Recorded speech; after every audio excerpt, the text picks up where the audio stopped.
Assalamualaikum warahmatullahi wabarakatuh. Hari ini kami akan membaca resume kami dan sekalian berdiskusi tentang kedudukan manusia dalam pendidikan Islam. Sebelumnya kami ingin memperkenalkan diri kami terlebih dahulu. Silakan yang pertama. Perkenalkan, nama saya Niat Faratiba. Nama saya Radi Zaidan Fadilah. Nama saya Ramanda Priyambudi. Nama saya Regina Aurel Irawan. Nama saya Regita Diva Permata. Nama saya Raida Audina Ardianti. Ya, sekarang langsung saya masuk ke materi yang pertama ya.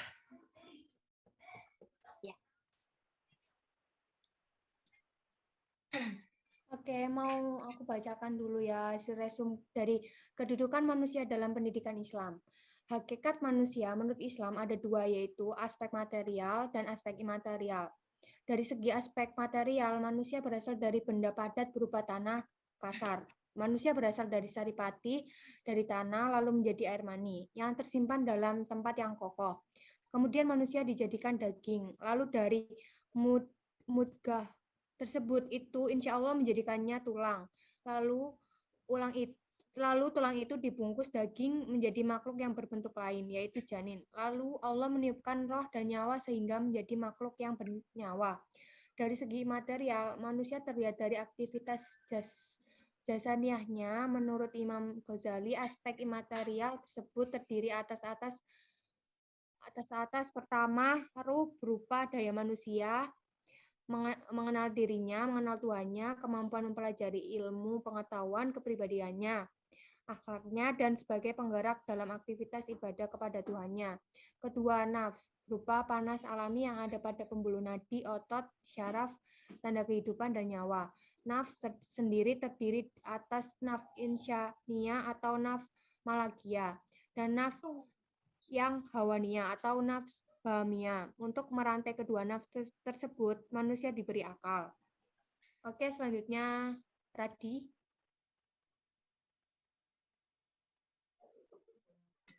Ya, manusia diciptakan dari tanah dengan keadaan bermacam-macam istilah, yaitu turab, syal-syal, hamain, tin, dan lain-lain.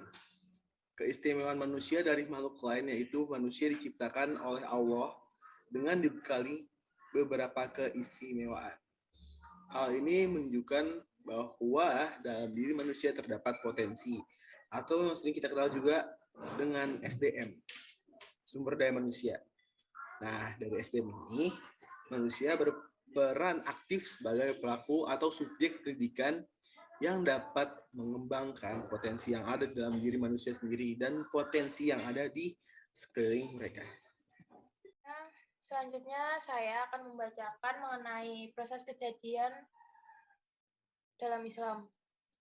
Dalam Al-Quran, manusia diciptakan dari tanah dengan manusia diciptakan dengan keadaan bermacam-macam istilah, yaitu turab, salsal, bumain, tin, dan lain-lain. Manusia mengalami 7 proses kejadian, yaitu yang pertama melalui masa yang tidak disebutkan, yang kedua mengalami beberapa tingkatan kejadian, yang ketiga ditumbuhkan dari tanah seperti tumbuh-tumbuhan, yang keempat dijadikan dari tanah liat atau lazib, yang kelima dijadikan dari tanah kering dan lumpur hitam atau salsal dan hamain, yang keenam berproses dari saripati tanah, nutfah, dalam 3 ahim, segumpal darah, segumpal daging, tulang, dibungkus dengan daging, makhluk paling baik.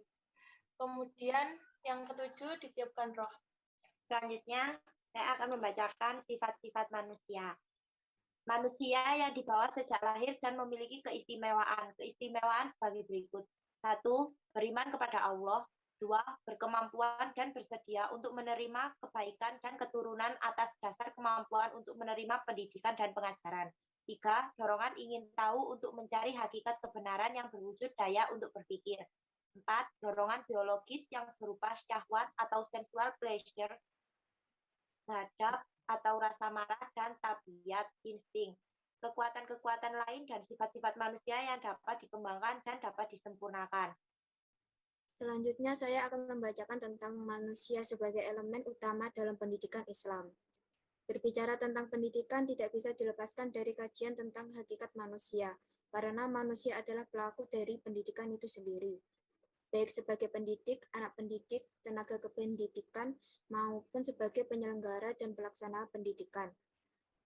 Ilmu pendidikan Islam telah menampilkan diri dan memiliki persyaratan sebagai disiplin ilmu yang memiliki objek kajian dan metodologi pengembangan ilmu.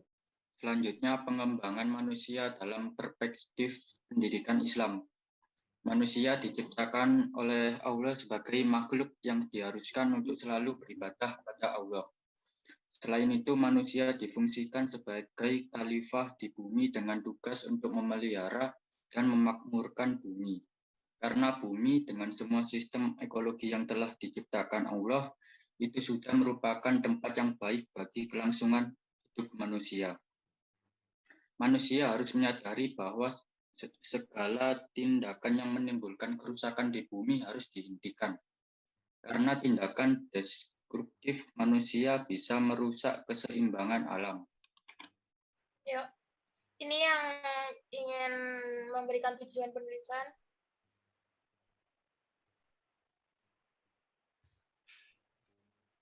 Aku di aku. Aku aja. Ah, ya udah. Oh ya udah. Siapa? Yang pertama. Sabar. Tujuan penulisan itu yang pertama menurut aku untuk memahami konsepsi manusia menurut Islam. Untuk memahami Konsepsi manusia menurut Islam. Tujuan penciptaannya. ini kan? Iya. Koma, tujuan penciptaannya. Gitu.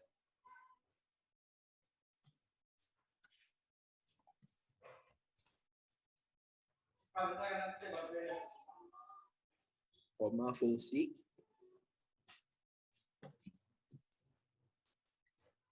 Sini dah. Ya, dan peran serta tanggung jawab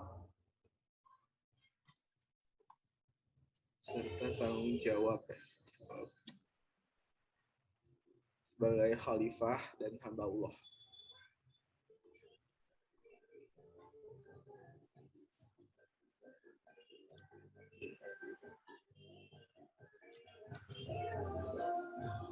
Ya, selanjutnya yang kedua.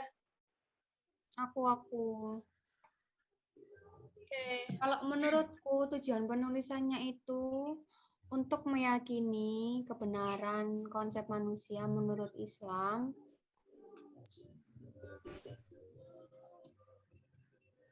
terus serta menerapkannya dalam kehidupan sehari-hari.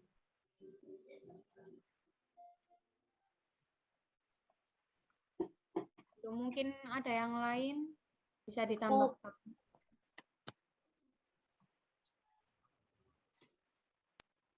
Saya Ya. untuk mengetahui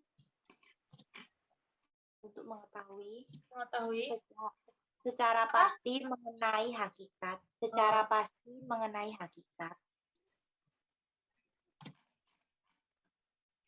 Terus udah. Manusia dilihat dari beberapa ayat.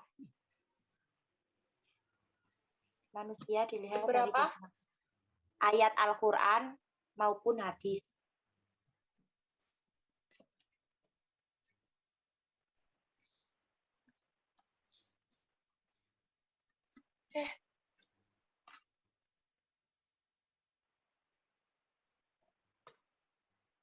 Udah, sekarang yang metodenya menggunakan Zoom.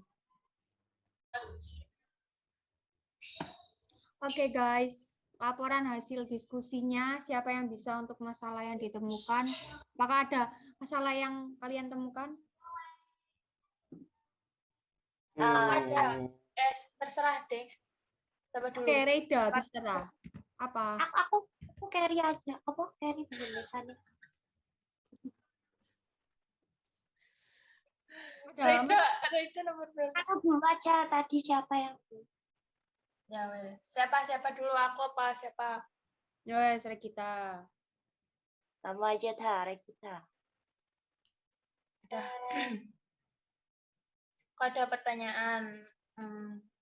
Pendidikan Islam merupakan disiplin ilmu yang berdiri sendiri. Apa? Disiplin ilmu yang berdiri sendiri.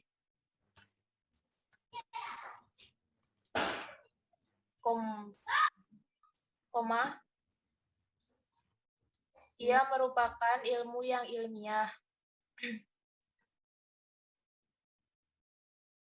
Ilmiah. Titik. Dari pernyataan tersebut yang dimaksud adalah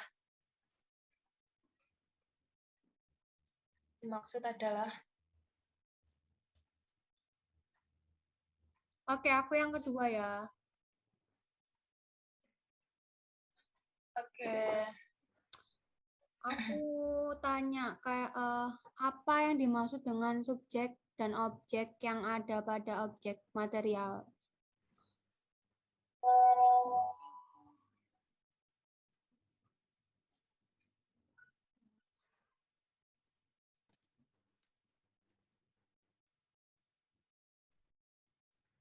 Ada lagi nggak?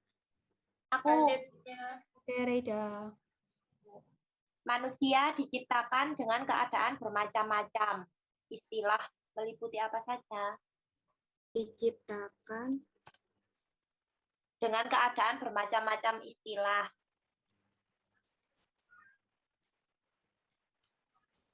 Meliputi apa saja?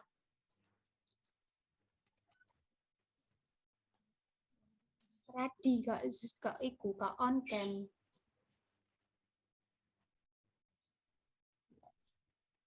Terus ada lagi.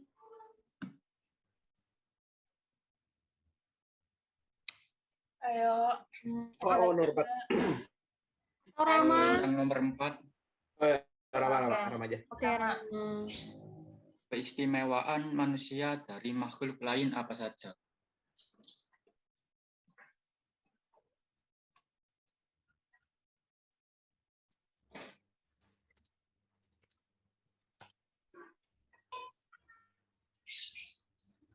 Ada lagi? Tadi mungkin Iya ya. Pertanyaan aku ini penggolongan manusia ada berapa? Sebutkan. Penggolongan manusia ada berapa?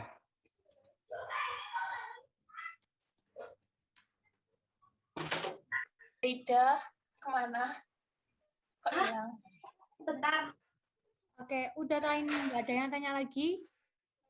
Udah. Sudah cukup. Oke, 1.2 itu pesertanya hadir semua ya. Ya, hadir Tanya semua. hadir semua ya.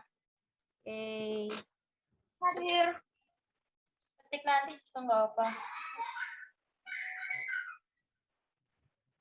Nanti ya Kak Bobo wes. Nanti aja nggak apa. Oke, Langsung lanjut ke yang hasil aja.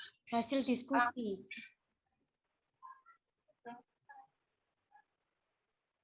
Siapa yang mau menjelaskan? Aku Oke, Reida. Reida. AM. Iya, ya, ya, boleh. Gimana? Maksudnya adalah ilmu pendidikan Islam telah menampilkan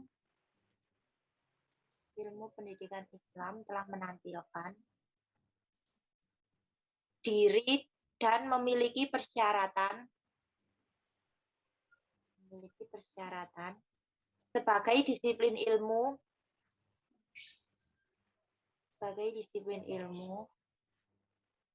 yang memiliki objek kajian dan metodologi pengembangan ilmu. Udah.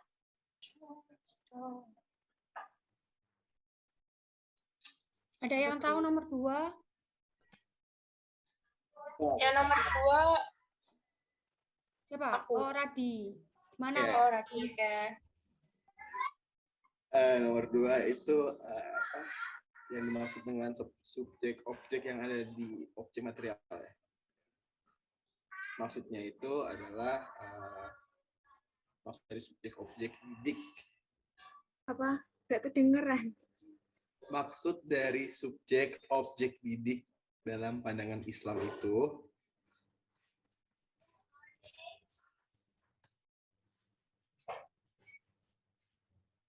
Terus adalah manusia yang sudah memiliki potensi.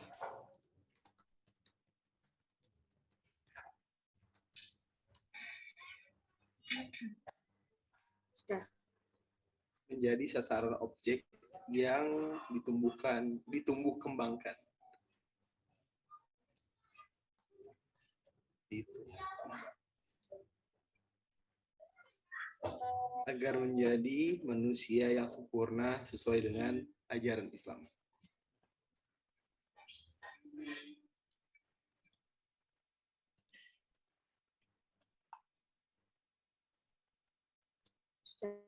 Aku mau jawab nomor 3.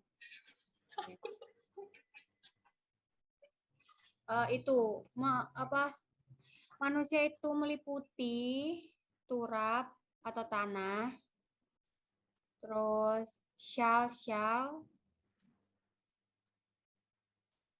Bentar. Syal itu tanah kering.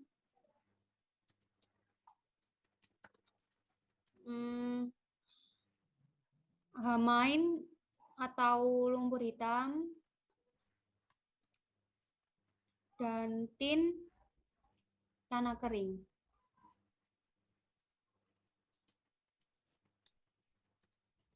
Udah gitu.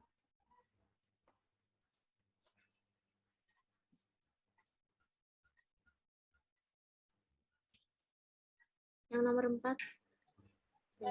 Yang nomor 4, keistimewaan manusia menurut beberapa ayat Al-Quran antara lain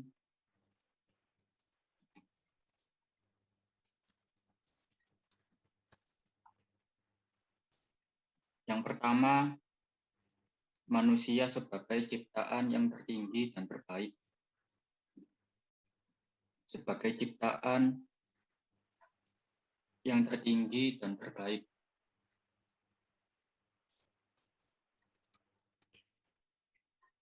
Yang kedua,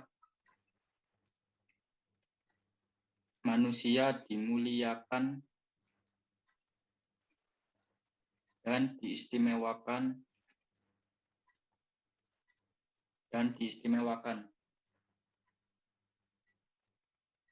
Allah. Diistimewakan oleh Allah.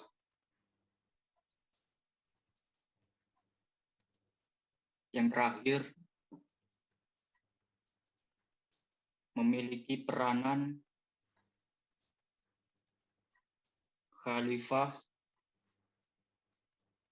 dengan berbagai tingkatannya.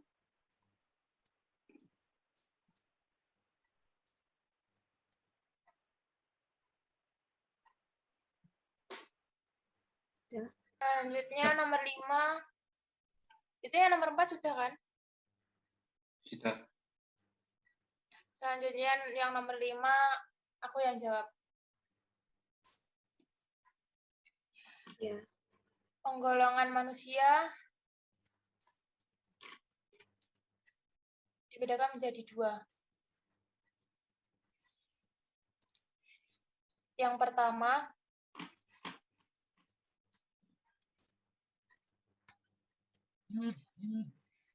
menurut surat Al-Fatihah.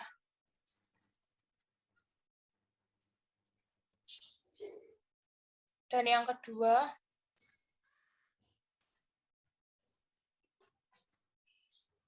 yang dicintai dan dimurkai Allah.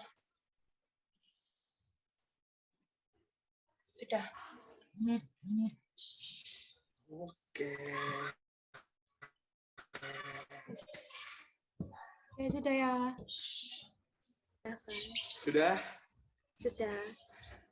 Udah. Sudah selesai kan ini? Alhamdulillah. Oke, sekian dari diskusi kelompok kami. Apabila ada kesalahan mohon dimaafkan. Wassalamualaikum warahmatullahi wabarakatuh.